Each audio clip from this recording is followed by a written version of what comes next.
Vijay ஆண்டனியோட Romeo கதை என்னன்னா, விஜய் ஆண்டனி வந்து 35 வயசு ஆகியும் மேரேஜ் ஆகாமல் இருக்குது. வீட்டில் கேட்டால் நான் யாரையாவது லவ் பண்ணி தான் கல்யாணம் பண்ணுவேன், இது வரைக்கும் பிஸ்னஸ்ஸு ஜாப் அந்த மாதிரி போயிட்டு பணம் சம்பாதிச்சிட்டேன், இது வரைக்கும் யார் மேலேயும் எனக்கு லவ் வரல, நீங்கள் சொல்கிற பொண்ணை என்னால் கல்யாணம் பண்ணிக்க முடியாது, ஏதாவது ஒரு பொண்ணை லவ் பண்ணி தான் கல்யாணம் பண்ணிப்பேன்னு சொல்லிட்டு இருக்காரு. இப்போ ஊரில் வந்து டெத்துக்காக ஹீரோயின் வராங்க. ஹீரோயினை பார்த்தோன்னே இவர் லவ் பண்ணிடுறாரு. அவங்க வீட்டில் சொல்லி உடனே கல்யாணம் பண்ணி வச்சுறாங்க.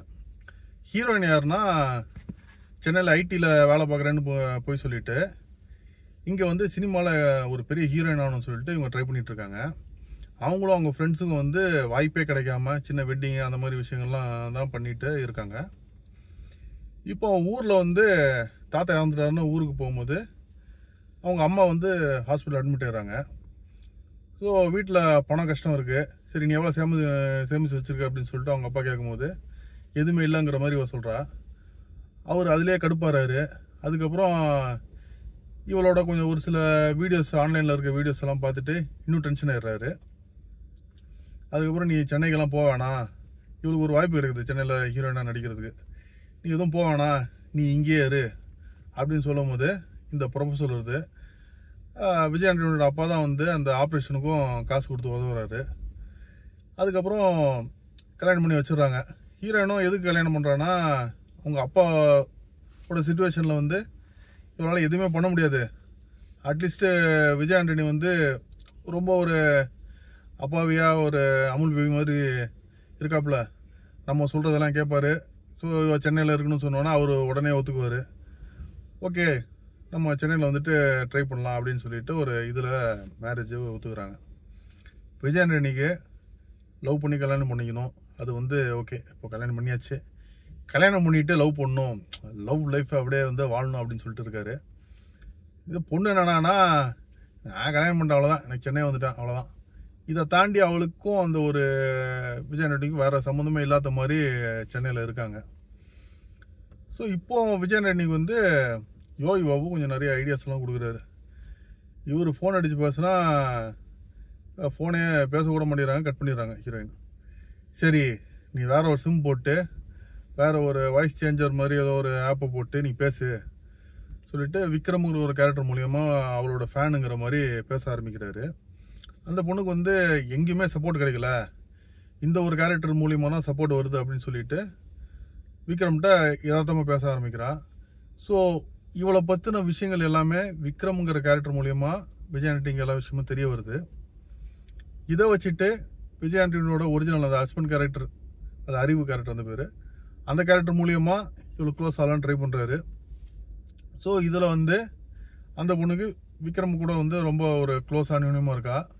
இருந்தாலுமே ஹஸ்பண்ட் கூட அந்த ஒரு டிஸ்டன்ஸ் இருக்குது. ஒரே ஆளுக்கிட்ட ரெண்டு ஒரு கேரக்டர்ஸ் போயிட்டுருக்கு. இதுக்கப்புறம் எப்படி அந்த பொண்ணு லவ் பண்ண வச்சாங்கிறது தான் படத்தோட கதை. இது வந்து ஒரு ஸ்டார்டிங்லேயே வந்து இந்த விஷயம் வந்து வந்துடும். இதுக்கப்புறம் தான் இந்த பிளேயே. இந்த படம் வந்து ஒரு அருமையான ஒரு கதைங்க, நல்ல ஒரு கதைக்களம். இதை வந்து ஸ்க்ரீன் பிளேல டோட்டலாக சொதப்பிட்டாங்க. இதில் நீங்களே பார்த்தீங்கன்னா நல்ல ஒரு இன்ட்ரெஸ்டிங்கான விஷயம் நிறைய இருக்குது. இந்த சீன்ஸ் என்னமா பண்ணியிருக்கலாம், சீன்ஸில் வந்து டோட்டலாக கோட்டை விட்டாங்க. இது வந்து டைரக்டரில் அந்த ஸ்க்ரீன் பிளே பண்ண அந்த டீமை தான் சொல்லணும். ரொம்ப சூப்பராக பண்ணியிருக்கலாம். தமிழ் சினிமாவில் ரொம்ப நாளைக்கு அப்புறம் வந்து ஒரு ரொமான்டிக் காமெடி வருது. ஸோ ரொம்ப ஒரு எதிர்பார்த்து போன ஒரு படம் இது. ரொமான்டிக் காமெடினாலே எனக்கு ரொம்ப ஒரு பிடிச்ச ஜானர். இது வந்து ரொம்ப ஒரு ரசிக்கிற மாதிரி இருக்கும். அதுலேயும் வந்து காமெடி வேறு இருக்குது. படத்தில் வந்து என்னன்னா எந்த காமெடியும் ஒர்க் அவுட் ஆகலை. ஸோ ஒர்க் அவுட் ஆகும் போது நம்மளுக்கு படம் பார்க்கும்போது ரொம்ப லேக்காக இருக்குது. ஃபர்ஸ்ட் ஹாஃபு ரொம்ப லேக்காக இருக்குது. படம் எங்கேயுமே தப்பான சீன் கிடையாது, ஒரு கதைக்கு ஏற்றப்பல தான் போகுது. பட் நம்மளால் உட்காந்து பார்க்க முடியல. அப்படியே சரி ஓகே போதா, சரி அடுத்ததா அப்படின்னு தான் இருக்குது. ரொம்ப லேக் இருக்குது. செகண்ட் ஹாஃப் போகும்போது கொஞ்சம் அந்த ஸ்டார்டிங்கில் கொஞ்சம் ஓகே இன்ட்ரெஸ்டிங்காக கதைக்களம் நல்ல நல்ல நல்ல கதைக்களத்துக்கான விஷயங்கள் அங்கங்கே வைக்கிறாங்க. ஸோ ரொம்ப ஸ்பாய்லராக சொல்ல வேணாம்னு சொல்லிட்டு. பட் அதுக்கு தாண்டி வந்து அந்த சீன்ஸில் இல்லை. நெக்ஸ்ட் சீன்ஸ் எல்லாம் இன்ட்ரெஸ்டிங்காக பண்ணியிருக்கலாம், அது பண்ணாமல் விட்டாங்க. அதுக்கப்புறம் சரி இதுதான் கிளைமேக்ஸ், படம் முடியுதுன்னு பார்த்தா அந்த இடத்துலேருந்து ஒரு ஃப்ளாஷ்பேக், புதுசாக ஒரு ஃப்ளாஷ்பேக் வருது. அதுலேருந்து ஒரு சென்டிமெண்டல் சீன்ஸ் எல்லாம் வருது.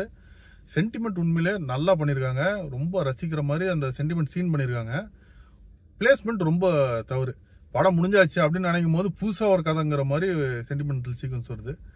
ஸோ அது வந்து ஒரு நல்ல சீக்வன்ஸு, கிளைமேக்ஸும் நல்லா பண்ணியிருக்காங்க. பட் அந்த நல்ல ஒரு விஷயத்த வந்து எங்கேயோ தூக்கி படம் முடிஞ்சு எங்கேயோ முடிஞ்செல்லாம் வெளில போங்கடா, அதுக்கப்புறம் வந்து வாங்கப்பா வேற ஒரு வீடியோ பார்க்குறோம் அப்படின்னு சொல்லிட்டு பார்த்த மாதிரி அவ்வளோ தனியாக துண்டா வருது. ஸோ படம் எப்படா முடியுங்கிற மாதிரி நம்மளுக்கு ஒரு ஃபீல் இருக்குது. அதுக்கப்புறம் அங்கங்கே இந்த சீன்ஸ் வைக்கும் போது நம்மளுக்கு உட்காந்து பார்க்க முடியல. ரொம்ப லேகாக இருக்குது, ரொம்ப ஸ்லோவாக இருக்குது. படம் டெக்னிக்கலாக ரொம்ப சூப்பராக இருக்குங்க. படம் வந்து சினிமாட்டோகிராஃபர் ரொம்ப அருமையாக பண்ணியிருக்காரு. அதே மாதிரி மியூசிக்கு வேறு லெவலில் இருக்குது. படம் பார்க்க டெக்னிக்கலாக எங்கேயுமே நம்ம குறை சொல்ல முடியாது. அவ்வளோ பிரம்மாண்டமாக அவ்வளோ சூப்பராக இருக்குது. அதே மாதிரி ஹீரோயின் படத்துக்கு ஒரு பெரிய மைனஸ். ரொமான்டிக் படம்னாலே நம்ம வந்து ஹீரோயின் ரொம்ப அழகாக இருக்கணும், க்யூட்டாக இருக்கணும். ஏன்னா ஆடியன்ஸ் வந்து ஹீரோயினை லவ் பண்ண ஆரம்பிக்கணும். ஹீரோ லவ் பண்ணுறாரு இல்லைங்கிறது அடுத்த விஷயம். ஆடியன்ஸ் வந்து ஹீரோயினை லவ் பண்ணணும். ஸோ அந்த மாதிரி ஒரு இதுதான் வந்து ஒரு ரொமான்டிக் ஃபில்முக்கான ஒரு மெயின் விஷயம். இதில் வந்து ஹீரோயின் வந்து இந்த ரொம்ப அழகான க்யூட்டான வந்து ஒரு கேட்டகரியில் வரல. ஸோ அதனாலேயே நம்மளுக்கு வந்து அந்த ஆடியன்ஸ் வந்து ஃபில்ம் கூட வந்து அந்த இன்வால்மெண்ட் வந்து இந்த படத்தில் பெருசாக ஒர்க் அவுட் ஆகலை. இதுதான் இந்த மாதிரி ஒரு சில விஷயங்கள் தான் இந்த படத்தில் வந்து மேஜர் மைனஸு. மெயினாக வந்து ஸ்க்ரீன் பிளே தான். அந்த ஸ்க்ரீன் பிளேனாலேயே வந்து டோட்டலாக வந்து படம் சொதப்பிச்சு. அதுக்கப்புறம் நிறைய கேரக்டர் ஆர்டிஸ்ட் எல்லாம் பண்ணியிருக்காங்க. எல்லாரோட பெர்ஃபார்மன்ஸுமே நல்லா இருக்குது. எதுவுமே வந்து பெருசாக நம்ம குறை சொல்ல முடியாது. ஹீரோயினோட பர்ஃபார்மன்ஸ் இன்னும் கொஞ்சம் ஃபார் பெட்டராக இருந்திருக்கலாம். அவங்க பர்ஃபார்மன்ஸ் கொஞ்சம் கம்மியாக தான் இருந்துச்சு. பட் ஓவராலாக இந்த நல்ல கதையை ரொம்ப ஒரு மோசமான ஒரு வீக்கான ஒரு ஸ்க்ரீன் பிளேனால இந்த படத்தை வந்து சொதப்பிட்டாங்கன்னு தான் சொல்லணும்.